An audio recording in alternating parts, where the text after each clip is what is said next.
First of all, we got the Withdrawal Act through. Repealing the 1972 Act is the crown of all. That is the most important thing. If you repeal the 72 Act, you get out of the rules and obligations. You also get out of the Court of Justice.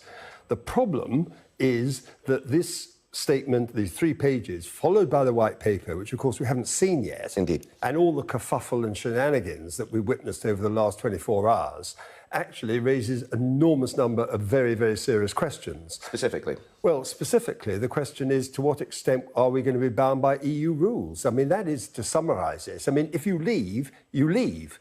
And that is what the question asked for, and that is what the answer they got. So the question is, are we actually going to leave, or are we going to be bound in to some form of legal framework, as I said to the Prime Minister on Monday this last week, or which would amount to some kind of legal re-entry of some description?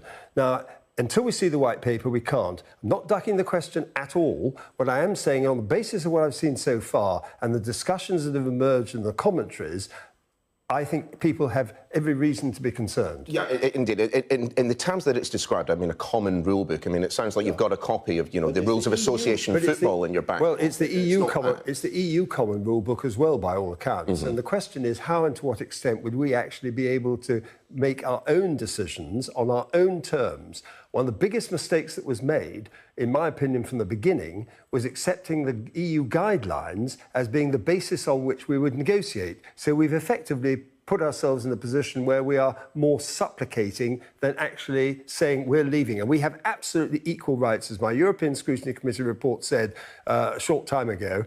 We have an absolutely equal right with the other member states because we're leaving under Article 50.